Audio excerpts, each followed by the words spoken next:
नमस्कार, habitat society services के इस ट्यूटोरियल में आप सभी दोस्तों का स्वागत है। आपको याद दिला दूं कि ये ट्यूटोरियल सोसाइटी के सभी ऑफिस बेयरर्स, कमिटी मेंबर्स और सोसाइटी मैनेजर्स के लिए एक जरूरी लर्निंग और रेफरेंस टूल है, जिससे आप अपने डिसीजन मेकिंग और आपके सोसाइटी के डे टू डे फंक्शनिंग को एफिशिएंटली पूरा कर पाएंगे। तो शुरू करते हैं हमारा आज का video.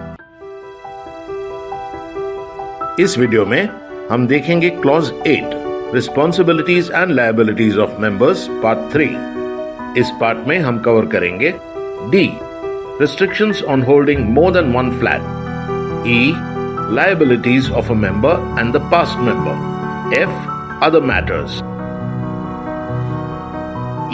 Restrictions on holding more than one flat, bylaw number 59। Society का कोई भी इंडिविजुअल मेंबर एक से ज्यादा फ्लैट अपने नाम या अपने फैमिली के किसी मेंबर के नाम पर सोसाइटी में रख सकता है, लेकिन ये सेक्शन 6 ऑफ द एक्ट के प्रोविजंस के अंडर दिए गए कंडीशंस के हिसाब से होना चाहिए।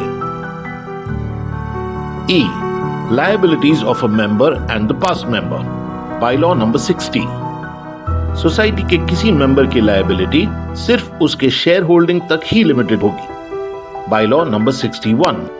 सोसाइटी के पास्ट मेंबर्स की लायबिलिटी उनके मेंबरशिप छोड़ने के दिन तक सोसाइटी के जितने भी डेट थे उन्हीं तक लिमिटेड रहेगी, और ये लायबिलिटी उनके मेंबरशिप छोड़ने के बाद 2 साल तक कंटिन्यूड रहेगी। इस तरह किसी डिसीज्ड मेंबर के एस्टेट की लायबिलिटी भी उनके डेथ के दिन तक जो डेट्स थे वही रहेगी, जो उनके डेथ के बाद 2 साल तक कंटिन्यू करेगी।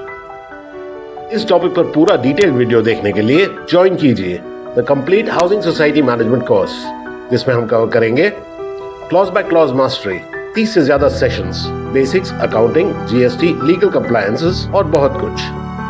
3 pillar framework, finance, day to day operations और लीगल कंप्लायंस, और ready to use templates and tools, 15 से ज्यादा डाउनलोडेबल टेम्पलेट्स जिसे आप तुरंत यूज कर सकते हैं। The complete housing society management course, finance हो, कंप्लायंस हो या डे टू डे ऑपरेशंस, चाहे आप कमिटी मेंबर हो या सोसाइटी मैनेजर, ये है सोसाइटी फंक्शनिंग का सबसे एसेंशियल कोर्स। कोर्स डिटेल्स के लिए डिस्क्रिप्शन में दिए गए लिंक पर क्लिक करें। हैबिटेट सोसाइटी सर्विसेज से जुड़ने के लिए धन्यवाद।